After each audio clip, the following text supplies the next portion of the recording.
Fala galera, estamos aqui na mais uma quarta-feira de Tete a Tete com a Pri. Hoje eu tô com um convidado super top, você gosta dele, tenho certeza disso, porque é uma pessoa ilustre, não vai aparecer agora, só depois da vinheta, mas antes da vinheta, presta atenção. Essa semana tem a Live Summer, você que ainda não se inscreveu, é a última oportunidade, porque é sábado agora, então já chama a gente aqui, diz eu quero a Live Summer que a gente encontra aí, tá certo? Então quer saber quem tá comigo? Só depois da vinheta.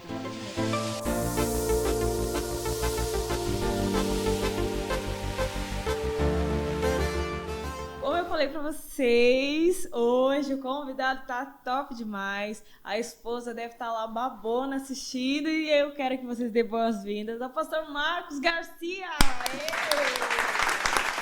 Pastor, muito bem-vindo ao Tete a Tete. Que honra que a gente está tendo de ouvir tua história. Honra é toda minha aqui, Pri, de participar desse primeiro podcast da minha história, né? Como eu te falei ali um pouquinho antes, né? Só do tempo lá de dar entrevista na Rádio AM, né? Gente, é muito ilustre, tá? Ele é muito ilustre. Cheio dos programas, fez programa de TV. Já fiquei sabendo que pastoreou igreja assim, há muitos anos. Gente, que honra que eu tô tendo, pastor. Obrigada por ter aceitado o convite. Tenho certeza que muitas vezes serão tocadas através da tua. Quer mandar um beijo pra esposa? Aproveita, vai. Te amo, beijão. Que seus lindos. Então, pastor, me conta aí, gaúcho.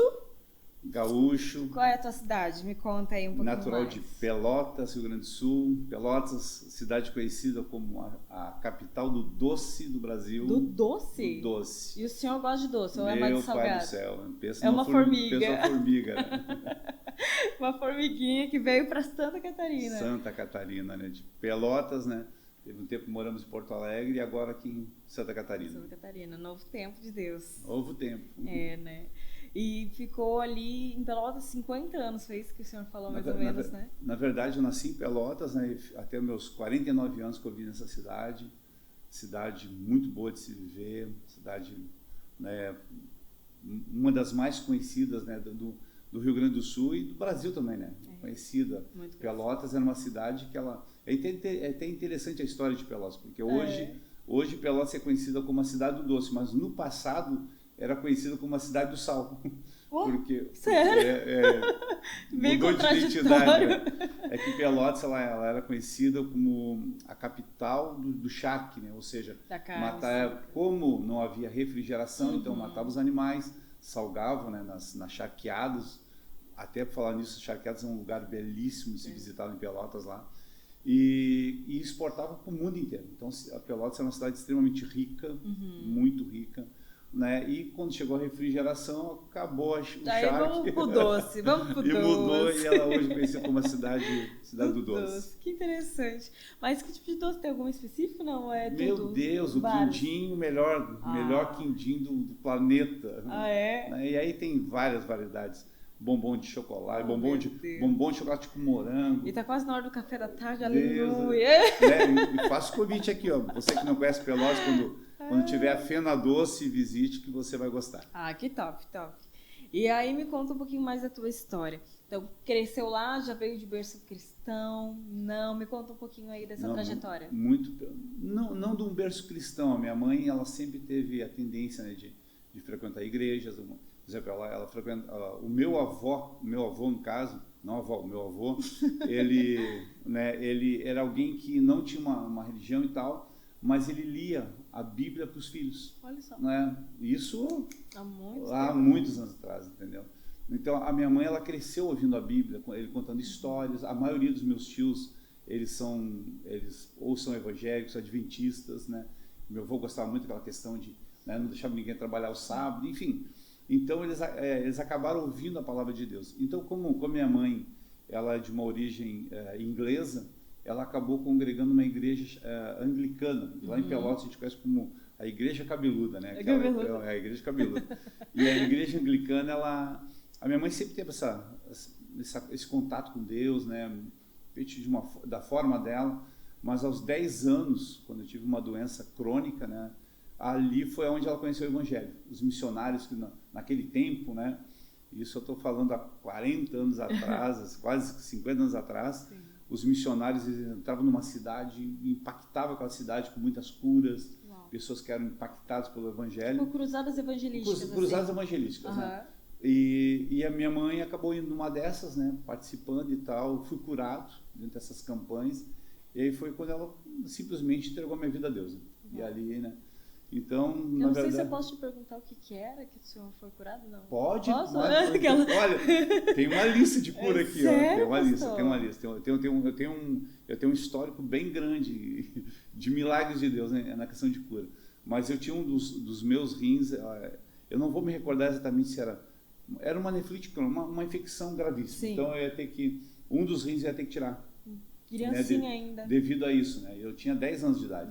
Né? Então são 45 anos atrás, né? Então, a minha mãe acabou se apegando com Deus, aquela coisa toda, para que não houvesse cirurgia, que não houvesse a necessidade, ou se de repente de ter problemas graves mais à frente. Futuros. E aí fui completamente curado.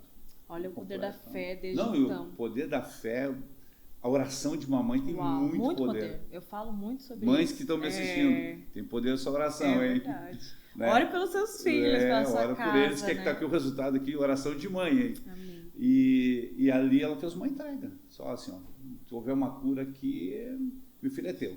Uau. E aí entregou, então, né? Então Deus gostou disso aí, então tá também. E interessante que aos 15 anos eu tive uma outra enfermidade no fígado, também. Outro órgão. Outro órgão também. E também com uma possibilidade bem grande, assim, o diagnóstico era dos piores possíveis, né? E aí foi a minha vez. Aí foi ao contrário. Em vez da minha mãe entregar minha vida, ali fui eu que fiz. Uau, de ó, se eu me livrou dessa, minha vida é tua. Então tem esses dois relatos aqui de histórias e de entregar a vida para Deus, né? E tudo isso em Pelotas, né? Como a gente está falando sobre Pelotas, né? Então, foi todo o tempo que vi nessa cidade sempre foi coisas tremendas, né? Que legal. Poderosas. Muita experiência, mas muita história, né? Muita experiência. Muita história, que bacana. E aí eu tenho visto que você tem falado muito da sua mãe, teve irmãos, como filho único. Não, eu tenho uma irmã, né, que ela é 9 anos mais velha que eu, né? Hoje é a que cuida da minha mãe hoje. Minha mãe tem 85 anos. Uau! Né? Um beijão, mãezona. Ela vai assistir também. Né? Vai Deus abençoe você. Né? A mãe, mulher a irmã, de fé. E ela... E também pai, né? Eu perdi meu pai quando eu tinha 28 anos, né? Uau. Mas aí que está o histórico, né? Aí tem todo um histórico familiar. Não nasci num berço cristão, como perguntou, né? Minha vida foi bem pautada, assim, até de rejeição. Foi pautada por filho... O pai ausente, meu pai era alcoólatra. Tem a história como de muitos que provavelmente estão nos assistindo e também daqueles que a gente tem acompanhado aqui na cidade. Né? Um histórico de rejeição, de pai ausente, né?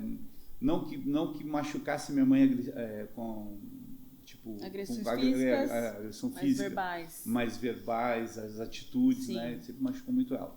Então, nasci nesse ambiente familiar, né? Esse foi o ambiente que eu nasci, né? Mas isso serviu foi muito bom, vou dizer muito bom não, né? Pois bom não foi, né? Vamos ver mas eu tirei, dizem que peguei desse limão e fiz uma limonada, né? E hoje é o que eu mais lido, nessa questão de relacionamento, rejeição, que são temas tão, né, hoje tão em alta hoje, né? As pessoas sentem que é um erro, que não tem valor, né? Vim de todo esse contexto aqui, né? Até interessante é que quando eu ia jogar futebol, como a rejeição é uma coisa poderosa e destrutiva, né? Eu me lembro que eu ia jogar futebol e não era tão bom quanto os meninos da rua. Então, sempre o último a ser escolhido. Uau. Né? Isso é o histórico de muitos, né? E naquela época, lá atrás, né? Ia se jogar futebol, então como é que se formavam os times de futebol? O melhor escolhia, os piores eram o goleiro e os últimos, os piores do time eram, e eu era esse último aqui. Meu Deus, que loucura. Então esse aonde daí, como os alunos não escolheram, o professor vai, não, esse aqui vai aqui, Que horror, né? Que horror. É bem isso, né? Ai, pastor, que loucura. Então vim desse contexto, né? Sim. De um pai alcoólatra, de uma mãe extremamente guerreira, né? Tanto que a minha irmã ela teve que ela casou com 16 anos. E tudo pela função do alcoolismo do meu pai, né? Pelo fato de não aguentar essa pressão, né? Aquela coisa toda e tal, né? Então, realmente, a gente viemos de uma família bem complicada nessa área, né? E me sentia desse tamanho, Pri. Eu imagino. Maior, porque o problema da rejeição é que tu diminui teu valor, parece que tu não tem valor, né? Então, esse é o contexto que você veio. De onde eu vim. Que loucura. E como que, assim, claro, afetou assim, a tua adolescência, porque é onde tem a formação do indivíduo como direcionamento de vida, como palavra de afirmação de um pai, né? Porque o papel do pai é da direção. Sim, sim. E você não tendo isso, você viu isso sendo refletido na tua vida adulta? Essa questão da falta da direção, de uma falta de um pai te afirmando. O que tipo, causou essa falta desse pai na tua vida, assim? Bom, até quando eu tinha 17 anos foi quando eu entreguei minha vida a Deus. Né? Sim. Até como eu falei, naquela hora da enfermidade, aos 15 eu entreguei a vida, mas ter uma vida com Deus, né? Uhum. Lá foi 17, 18 anos da minha idade. Então, assim, claro que faltou a identidade, afirmação, né, a afirmação do pai, porque o pai tem esse papel extremamente importante, né? Te dar uma identidade, dizer quem tu é. Mas interessante, olha, agora tu falando isso eu me lembrei. O meu pai, querendo ou não, ele até isso é tipo uma das maiores experiências da minha vida, tá ligada a isso. Mesmo ele sendo um alcoólatra, ele deu a identidade sem saber. Eu te explico. Por exemplo, assim, ele no início ele me achava extremamente brincalhão, engraçado, então o maior sonho dele era me ver nos Trapalhões, né? Que era a época do auge. A gurizada nem sabe quem é os Trapalhões hoje, né? Mas era o auge. Mas era o auge da época, né? Em termos de comédia. Então, porque eu era muito engraçado, sempre debochando de coisas que não precisavam ser debochadas, né? Sempre achando um apelido para alguém, né? Bem debochado, sarcástico. Mas como ele não conseguiu servir o exército, ou melhor, ele serviu muito pouco tempo, então ele sonhava que eu fosse um general de guerra. Olha só. E ele me sonhava em ver no exército. E eu era um pavor de chegar aos 18 anos, porque eu não queria servir o exército. Né? E aqui, resumindo a história, eu participei de um seminário muito interessante chamado Veredas Antigas. Né? Um seminário que é algo muito profundo que trabalha na área da paternidade. Identidade, paternidade, foi muito forte. Só que eu fui participar eu já era pastor nessa época, e eu fui participar desse evento por uma questão de, eu vou aprender mais, vai ser uma experiência, vai ser ferramentas que eu posso usar no meu dia a dia, enfim. Só que quando eu cheguei lá me deparei de que eu tinha aquela questão do pai presa, porque meu pai faleceu e eu fui um cara que eu não chorei no enterro dele. Uau. Né? Não chorei no enterro dele. E quando eu participei desse seminário, eu me lembro que na noite eu sonhei com ele, coisa que eu não acontecia, e me deu saudade naquela noite. E o seminário era de 3 dias, né? No outro dia, quando eu fui para o seminário de novo, aquilo foi na minha mente. E quando eu cheguei lá nesse seminário, as pessoas foram sendo ministradas, né? E como eu estava no início de pastoreio, né? Era o início, então eu exigi quase que as pessoas me chamassem de pastor, não me chamassem só de Marcos. Né? E nesse seminário, a pessoa que estava ministrando, todo mundo já havia comentado sobre sua vida, aberto o coração, que tem um abrir coração, né? Ele é a pessoa chamada de facilitador. E ele pegou, e eu estou ali parado, e falou assim, e tu, Marcos? Que ele me chocou, sabe? Sim. Que eu já estava carregando um título, né? Aquela coisa, né? E eu digo, cara, esse cara me chamou de Marcos, eu sou pastor e tal. E está aí, se respeita. Não me respeita. O que tu tem para falar? E aí foi que eu comecei a abrir meu coração, né? E eu me lembro que eu falei, eu não chorei no velório do meu pai. Só quando eu falei isso, eu caí em lágrimas. E você deu em conta que você falou, tipo assim, né? Eu não chorei do nada, assim. E aí eu comecei a chorar.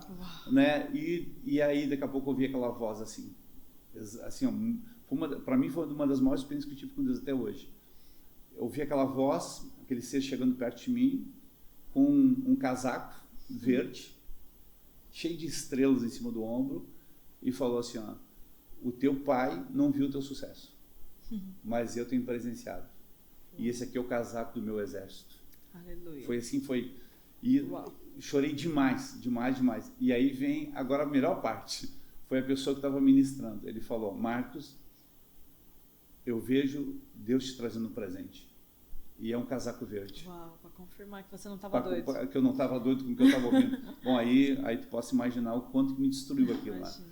Então, assim, ó... Para reconstruir, né? Ali, Quebrou o vaso. Apesar do meu pai não ter dado a identidade, assim, de repente, olha, eu quero que tu seja do exército e tal, né? Da maneira dele, sabe? Ele deu. Mas claro que sempre complica, né, Pri? Aí tu não tem uma referência, a referência acabava sendo meu tio, né? Vivia na casa dele. Sempre busca alguém como referência. Né? Mas quando eu conheci Deus, que eu entendi que a figura dele é pai, bom, até hoje, né? Eu não consigo me expressar com Deus de uma outra maneira. A não ser esse amor, né? Como pai. E eu tenho que dizer assim, sabe, pastor, eu acho que muitos que estão assistindo, estão ali na Mãe de Cristo Palhoça, ou que foram já pastoreados por ti, né? Podem dizer a mesma coisa que eu vou dizer aqui, que quando a gente ouve você ir no altar ali, você transborda de um amor, sabe? É um amor que é misericordioso, né? E a gente sabe que você hoje tem essa veia evangelística muito forte na sua vida. E eu sei que muito também foi da tua trajetória, de tudo aquilo que você passou com o Senhor, tudo aquilo que Deus foi te forjando para ser, né? Mas eu queria te falar isso, né? Toda vez que você sobe ao altar e libera alguma palavra, seja ela de oferta, seja ela de visitante, seja ela o que for que você vai fazer, você transborda de um amor que dá pra ver que é o Espírito Santo sobre a tua vida, né? E às vezes a gente diz assim, né? Quem muito foi perdoado, muito ama, né? Muito ama. E a gente vê isso, sabe? Que às vezes a gente acha, não, passei por tudo o que eu passei, foi difícil e tal, mas o que hoje gera dentro de você gera cura nas pessoas, né? Isso é maravilhoso.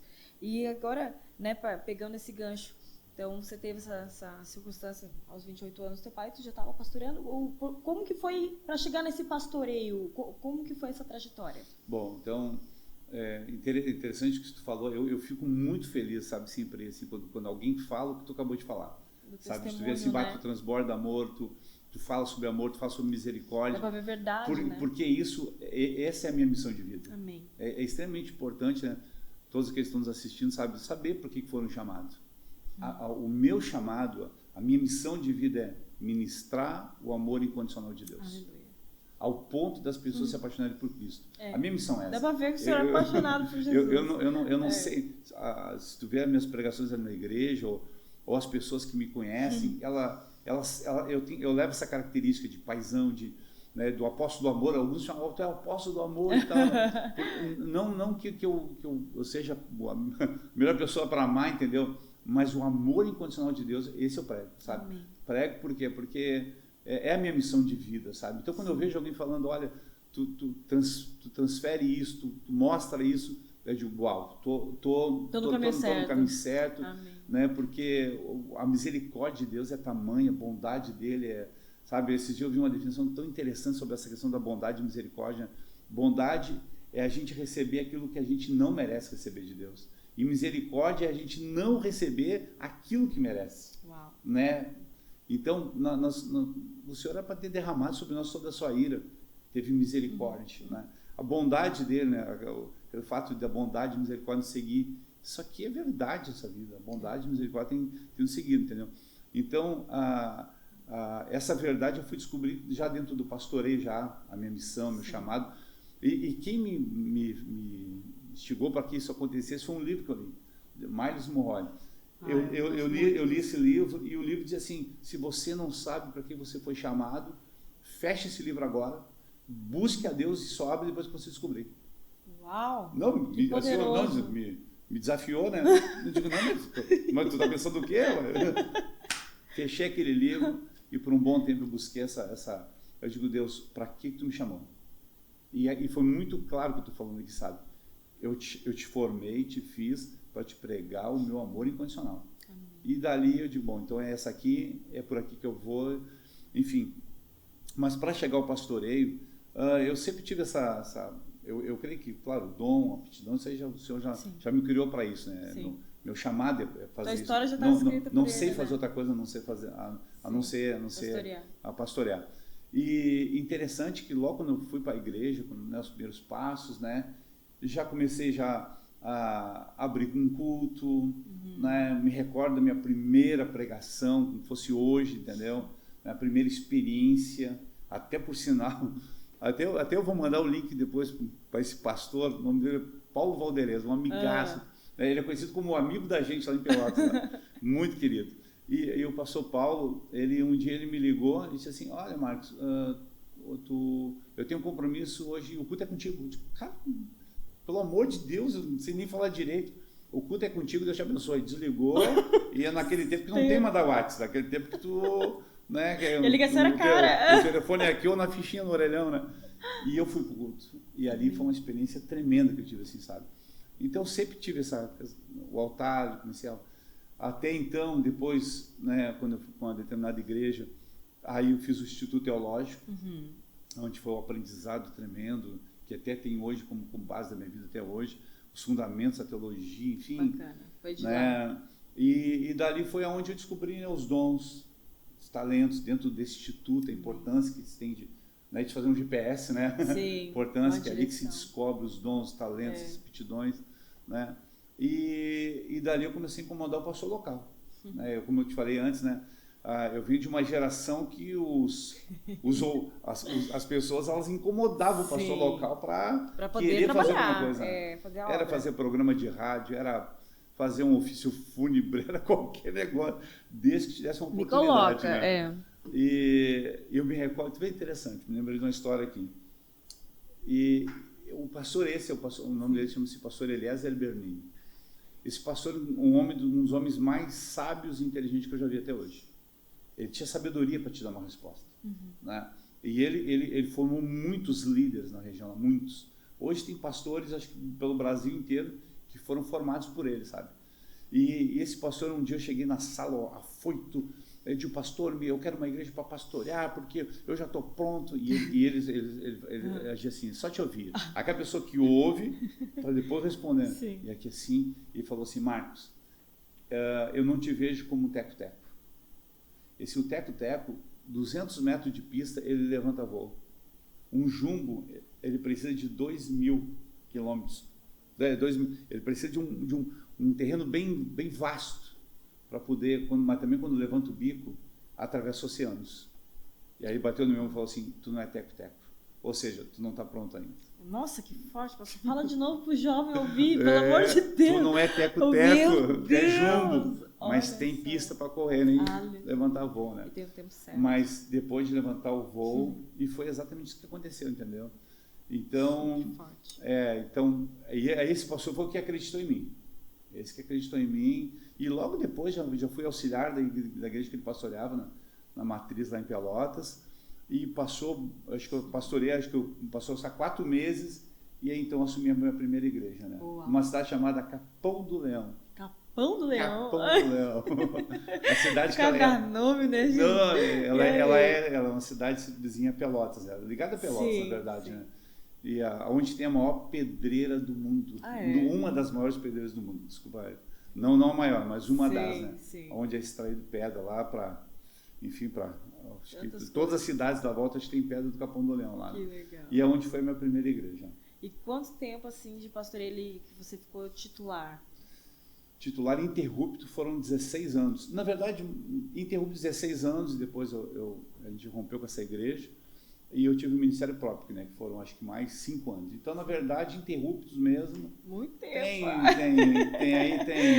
É muito tempo, Pô, né? minha ordenação foi em 97. Olha, pastor, minha idade, 90. pastor. Não, quando o pessoal... Não, ninguém ouviu. Eu faço as contas. Não, essa aí não faz.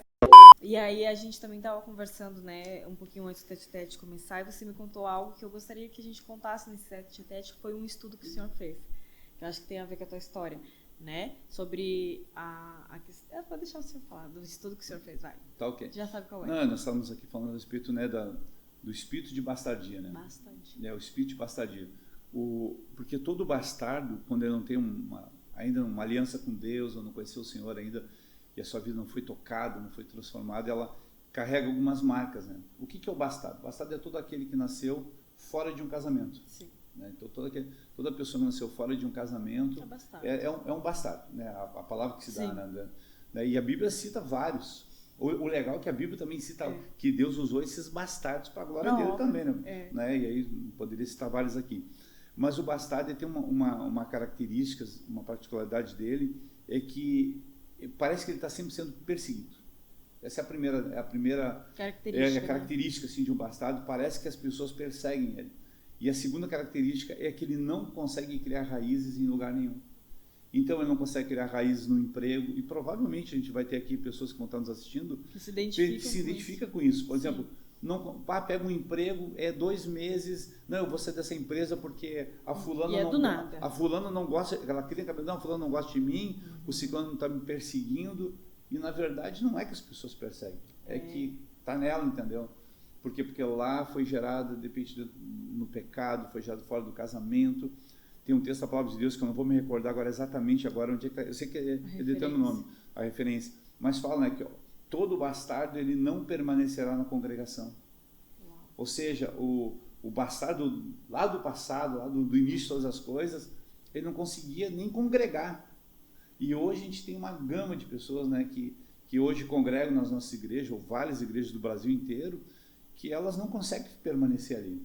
Elas começam bem, mas aí a equipe de louvor não gosta de mim, o pastor me falou e toda vez que é exortado, tem interessante isso aqui também, porque toda vez que ele é confrontado e exortado, ele não quer ficar aqui. Ele vai entender que aquilo é uma rejeição, que as pessoas não gostam dele. Estão contra ele e acabam indo embora, sabe? Mas tem cura para o bastardo. Né? E a cura está no amor do Senhor, né? Da aceitação de entender que, né? Que agora faz parte de uma família, que Deus adota. Né? Esse dia eu li um livro interessante, que o livro falava sobre isso, né? Sobre adoção. Né? Porque olha só que interessante de adoção. O filho legítimo, a mãe vai para a maternidade, ganha o filho, e o hospital diz para o pai, toma que é teu. Tu não tem como escolher a cor dos olhos, a cor do cabelo. É teu. Aqui, ó, toma que é teu, leva. Se é feio, se é... Problema teu. Apesar de aquelas crianças que parecem um joelho de tão feio que é, já viu? Né? A criança pode ser horrorosa de feia, né? Meu Deus do céu, o pai sempre vai achar lindo. O pai vai achar lindo, mas é feia. Então, assim, ó, agora, a adoção não. A adoção tem uma escolha. E Deus olhou para Deus olhou para nossa vida, e olhou para nossa cara de joelho, olhou para nossa cara de joelho, assim, né? E falou, cara, é tu que eu quero. O piorzinho do orfanato, né? Né? Aquele que ninguém quer. Sabe aquela, tipo, a lapestinha, assim? Senhor, diz, é tu mesmo que eu vou usar. Aí Deus dá uma olhadinha assim, qual é que eu vou levar? Ele olhou aquele alemãozinho ali, ó. Era eu, né? Ele olhou.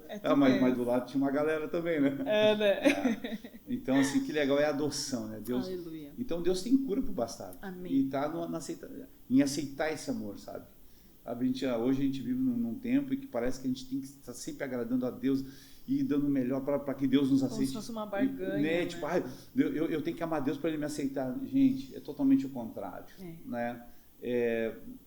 O homem provou para Deus que ele não consegue amar Ele de todo o coração.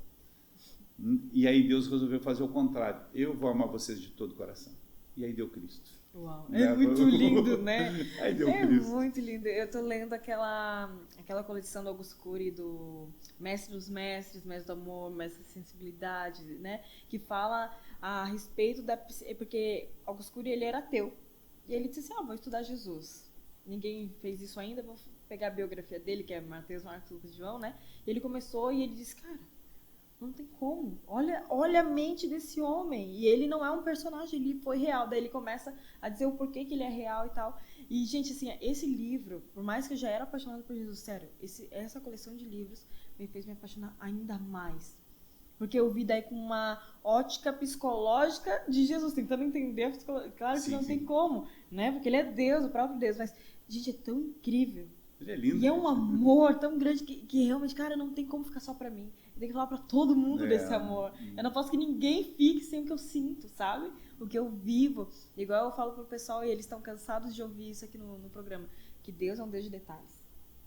E eu vivo os detalhes de Deus todos os dias da minha vida. Se eu pegasse um livro agora e fosse escrever esse Deus de detalhes, cara, não tem como não se impactar. Não tem. Com questão de datas, questão de dias, em questão de detalhes que só eu sabia. E o Senhor vai lá e prova que Ele é Deus, assim como foi contigo ali, né? Ele foi confirmando os teus passos e ele falou da jaqueta. Por que ele falou da jaqueta? Porque Deus é um Deus de detalhes. Deus de detalhe. Olha só que interessante, para associar o exército, né? Foi o casaco verde. Né? Porque eu sonho que tu vai, né, ser um general de guerra. O que o general de guerra tem? Um casaco com estrelas. Sim, né? Então, assim, realmente Deus é de detalhes e é impressionante o seu amor que Ele tem por nós. Aleluia. Eu não consigo ver, sabe? Tem pregações que às vezes eu escuto, sabe? Eu às vezes até tento tapar meus ouvidos para não escutá-las, né? Porque parece assim que Deus é contra nós, sabe? Um Deus parece punitivo. Um Deus que vai punir. Sabe esses profetas agora de Pix aí que tem bastante na internet, né? Esse dia eu estava passando aí pelo YouTube, aí vi uma falando, e parei para dar uma assistida, e ela dizendo, olha, fica tranquila que Deus vai pesar a mão em quem te fez mal. Mas que Deus é esse? Misericórdia. Que Deus é esse que vai pesar a mão? Gente, Jesus que eu conheço é aquele que dá outra face. É outra, sabe? Então, sabe, a maneira que eu vejo Cristo de uma maneira tão linda, então, ele é tão apaixonado por nós, ele é tão assim, ó, ele faz, o próprio Deus deu ele para que nos tivesse, então, assim, ó, não tem como não se apaixonar por ele. É lindo. Maravilhoso, né, pastor? E agora, pegando essa questão, como que foi para vocês, depois de tantos anos no Rio Grande do Sul, estar em Santa Catarina, né? Eu acho legal falar sobre isso um pouquinho também. Realmente, assim, começa pela cultura, né? Que apesar da gente ser tão próximos aqui, né? Sim. Ser tão próximos, vizinhos aqui do Rio Grande do Sul, mas a cultura é completamente diferente, né? Os hábitos. A gente se adaptou super bem, né? A gente estava morando em Porto Alegre e a gente foi muito bem na Igreja Mãe de Cristo, então eles falam. Foi onde até a gente foi a algumas igrejas, visitou e tal, né? Mas a Igreja Mãe de Cristo a gente viu que está numa ascendência, está crescendo, mas a maneira em que a gente foi recepcionado, e detalhe, a palavra de Deus, mesmo sendo pastor, então, quando tu acaba criando um senso crítico sobre a pregação, né?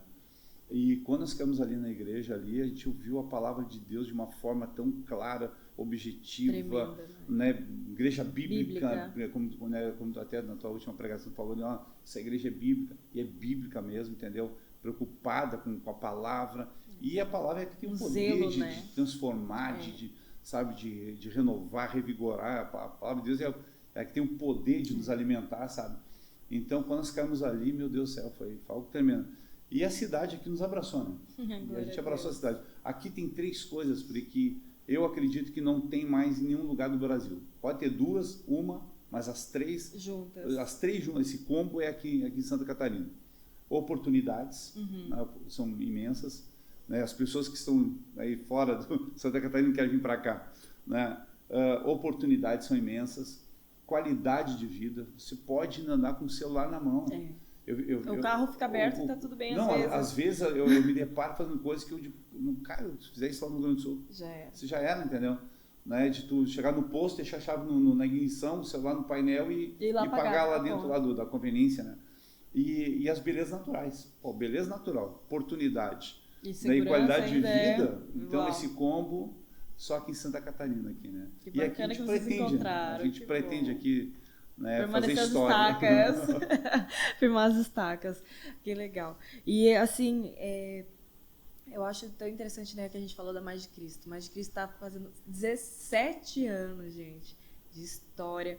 E a gente fica muito grato em poder fazer parte dessa história, né, pastor?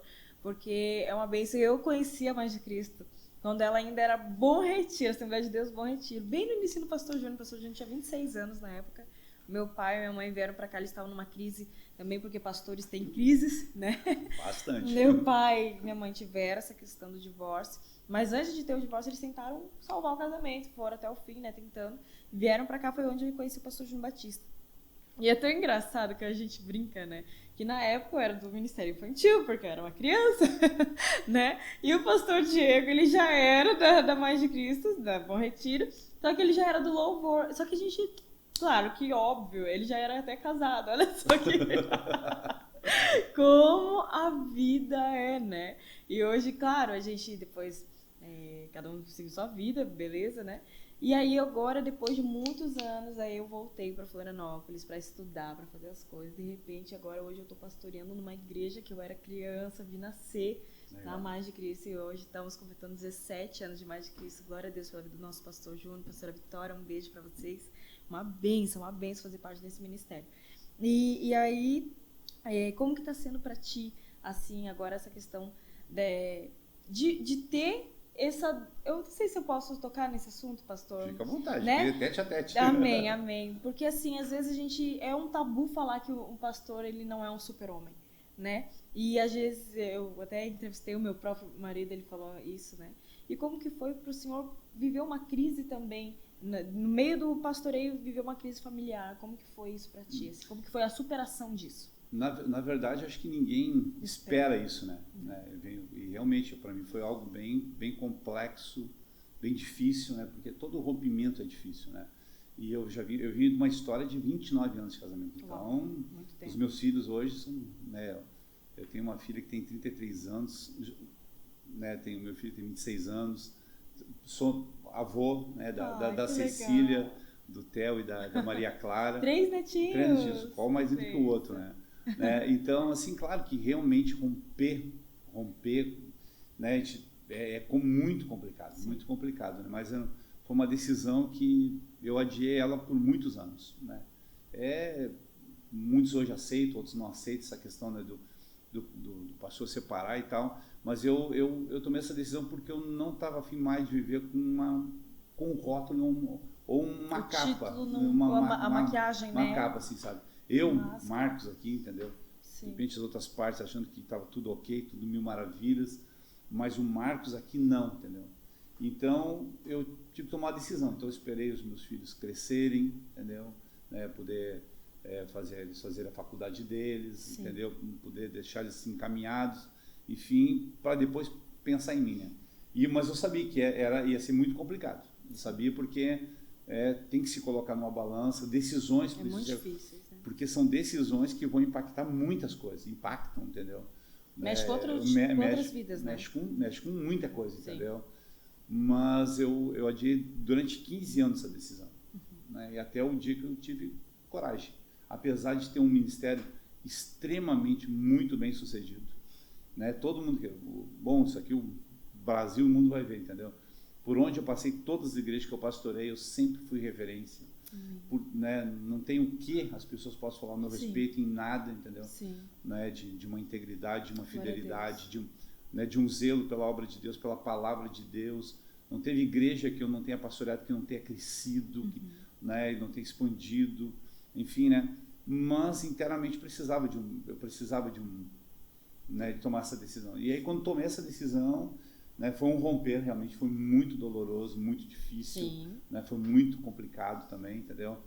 Até hoje, graças a Deus, assim, ó, hoje completamente sarado, curado, mas eu precisei descer do altar, tirar o título de pastor antes do nome e deixar que Deus curasse o Marcos. Né, eu me recordo que teve um dia que a gente foi numa igreja em Porto Alegre, né, eu morava em Pelotas, como extremamente conhecido em Pelotas, a gente não tinha ambiente para se morar naquele lugar, entendeu? Né, por isso que eu saí de lá. Né, quando eu fui morar em Porto Alegre, a gente foi congregar algumas igrejas, fomos lá olhar algumas igrejas, enfim, né? E numa igreja que eu fui, sabe, eu saí completamente contrariado. Porque aí estava o pastor, né? A pregação foi ruim, não era para ser assim, o cara contou tanto, fiquei 1h30 em pé, pelo amor de Deus, mas o que é isso? Né? O pastor, né? Sim, e só que quando eu saí de dentro da igreja criticando, Deus falou comigo, falou, eu não quero que venha aos cultos o pastor Marcos. Tira o pastor de dentro de ti, porque eu quero tratar agora com o Marcos. Uau, pastor. E ali então é o Marcos, o senhor quer? Então tá, então o senhor vai ter o Marcos. Olha só, com toda a experiência já de mais de 20 anos pastoreando, né? Eu me submeti, eu passei por essa submissão. Eu me submeti a sentar numa célula e a pessoa que ministrava sobre mim pouco tempo de conversão. Uau. Né? Hoje são pastores, tu vê que tremendo, hoje são pastores em Santana do Livramento, casal assim, ó, que eu tenho o maior carinho, sabe? Chamado Dorcival. Hoje são pastores lá em Santana do Livramento e amorosos, nos cuidaram, sabe? Com muito zelo, com muito carinho, sabe? Mas eu me submeti a ouvir a pregação lá do zero. Colocar a boca no pó. E botar a boca no pó, né? Entender E até há pouco tempo, até hoje o senhor está tratando e curando, Mas uma coisa que eu deixo uma palavra aqui também para toda a pessoa que sabe, separou, divorciou, sabe? O que eu enfrentei bastante dentro da igreja foi, não por pessoas, entendeu? Sim. Mas assim, muito espiritual mesmo, que é o espírito da acusação. O espírito da acusação, ele vai trabalhar de uma forma para mostrar que tu não vai chegar em nenhum outro lugar, que tu, por ser separado, divorciado, jamais tu vai poder almejar alguma coisa lá na frente, que Deus não vai atender a tua oração porque ele abomina o divórcio. Então, esses tipos de palavras, sabe, o mundo espiritual, ele te bombardeia, né? Então, se não tem uma maturidade espiritual e se tu não conhece Deus, né, que sabe que todos os seus pecados são perdoados, às vezes eu vejo umas pregações tão fracas, vamos dizer assim, entendeu? Porque acabam colocando o merecimento ali que parece que tem perdão pro cara que foi drogado, o assassino, mas que o divorciado parece que é tratado de maneira diferente, entendeu?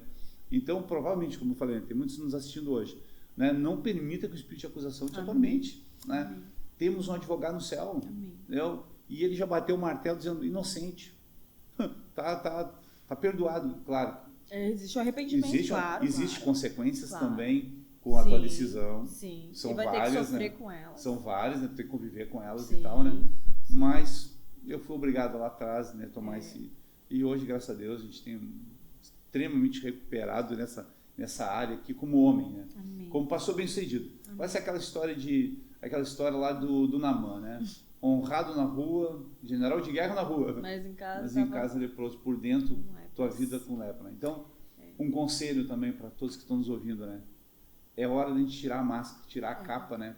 Porque com capa, com uma armadura, né? Até tem uma ilustração que um dia eu falei até na igreja, não sei se estava nesse culto, que é bem interessante, né? Os guerreiros no passado, eles saíram para batalhar, então eles saíram com toda aquela coraça, né? Então passavam meses e meses e meses batalhando e batalhando, venciam a guerra e voltavam para casa. Só que com o calor da guerra era impossível tirar a armadura, porque podia ser atacado na noite, uma flecha do inimigo, então ele convivia com a armadura. Só que quando chegava em casa para tirar a armadura, o que acontecia? Quando a carne ela estava tão colada na armadura que no calor da guerra ele não percebia.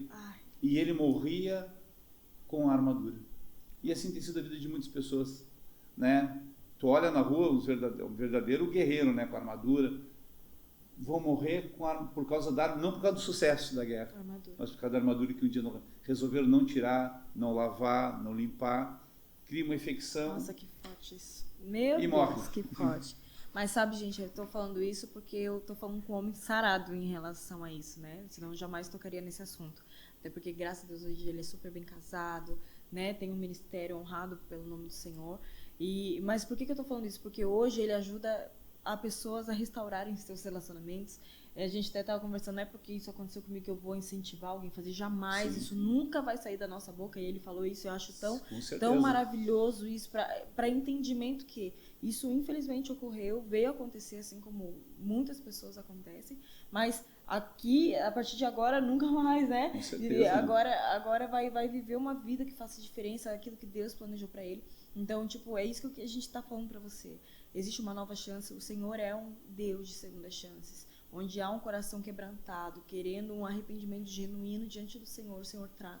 E hoje você é curado, você é revestido novamente para poder caminhar mais uma milha, para que o Senhor possa te sustentar nessa jornada que não é fácil, né? Mas é possível vencer. É possível vencer. Pastor, vamos ler nosso versículo? Pode ler. Vamos ler? Quero que você abra aí em 1 Coríntios 13, o versículo 8, eu vou pegar só a primeira parte dele que diz assim: o amor jamais acaba. Pastor, por que esse versículo?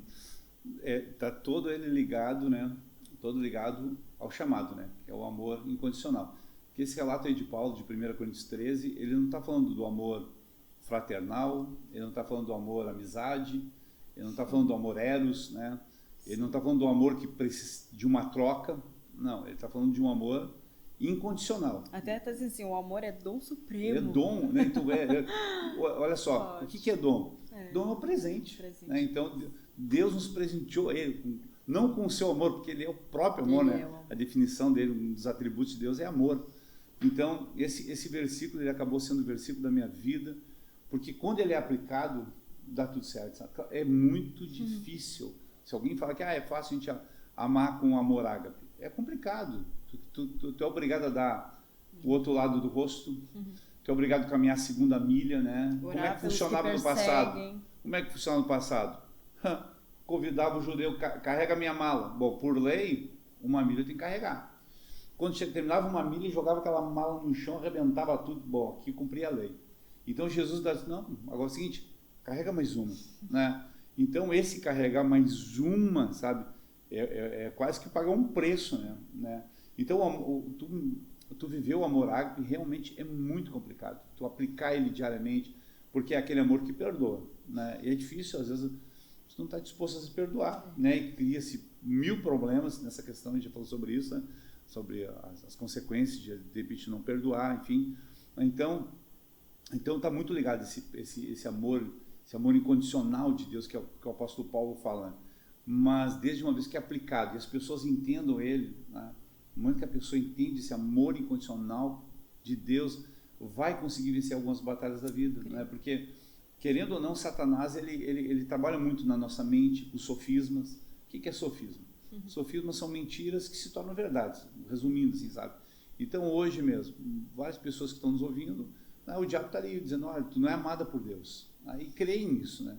E por outro lado tem o amor incondicional. Deus, o que é incondicional? Eu não coloco condições para te amar. Isso é incondicional, né? Eu não vou colocar nenhuma condição. Eu te amo e ponto. Entendeu? Então esse é um versículo que realmente ele norteia minha vida, porque desde uma vez aplicado, a gente tem sucesso. Aleluia, glória a Deus. Né? Então, a gente já está caminhando para o final, e acho tão interessante, e até ontem no culto, a gente está no Profetizando 2024 na igreja, amanhã acaba, né, o último dia, e ele falou assim que a sigla PAI é muito forte, o P de proteção, o A de amor e de identidade. Né? Então, se você não teve um pai terreno que te deu uma direção, se você não teve um pai que te amou, ou que sabe não teve presente porque ele faleceu, ou te rejeitou, ou algo aconteceu no meio da caminhada terrena, que eu digo, né? Você tem um pai lá no céu que ama você e que tem essas 3 coisas aqui, ó. Ele tem proteção para você, ele tem amor para te dar, ele tem uma identidade, um destino para liberar sobre a tua vida. Né? Que você nunca esqueça disso. Nunca esqueça disso, independente do pai terreno, porque a Bíblia diz que pode uma mãe esquecer do seu filho, mas o Senhor jamais esquecerá dele. Jamais. Né? Então, esse amor é ele que te encontrou nesse dia. Em nome de Jesus, pastor, quero te agradecer pela tua presença. E antes da gente terminar, eu queria que você desse uma palavra final aí para o pessoal que está nos assistindo em tudo isso que tu falou. Agora uma palavra final, em nome de Jesus. Ok. Eu acho que eu não posso fugir dessa característica, né, do amor incondicional, né? Essa acho que foi a nossa pauta aqui foi sobre esse amor incondicional e também sobre a questão da paternidade, né? Mas eu carrego uma outra coisa comigo que eu quero iniciar sobre eles, que é essa questão do sucesso, né? Como você ter sucesso, além de ser sarado, curado, mas passa por alguns pontos e a gente nunca mais vai esquecer. Tá vendo os dedos aqui? Aqui está o segredo, esses 5 dedos aqui. O primeiro, ele lembra o quê? Isso aqui lembra identidade, que geralmente é o digital, né? Sim. Esse aqui é o que aponta caminho, né? A gente olha lá, direção. É para lá a direção, né? Esse aqui a gente chama de o pai de todos. O pai de todos. O pai de todos, né? Esse aqui é o da aliança. É o da aliança, né? E esse aqui é o mínimo, o menor de todos. E aqui tem um segredo, aqui nesses dedos aqui. A gente precisa saber quem a gente é, para onde a gente vai. A gente precisa de um mentor que nos diga para onde a gente vai e quem a gente é. Nunca esquecendo que a gente precisa ter uma aliança com Deus e com pessoas corretas. E não esquecendo que a gente precisa ser humilde, simples. Então, quando a gente reconhece que a gente precisa ter uma aliança com Deus e de um mentor, a gente sabe para onde a gente vai e quem a gente é. Uau! E isso aqui tem tudo a ver com os 5 ministérios. Os 5 ministérios aqui tem a ver com tem tudo a ver também. O também. Pastor, o mestre, o profeta, o evangelista. Glória a Deus por isso. O apóstolo. Amém? Que Deus abençoe você, a tua vida, a tua história, a tua família. Obrigado por ter assistido até aqui e até o próximo Tete a Tete. Deus abençoe.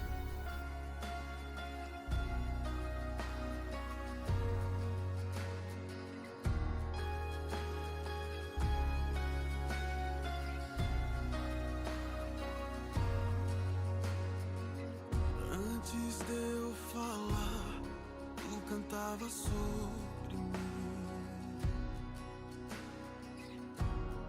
Tu tens sido tão, tão bom pra mim.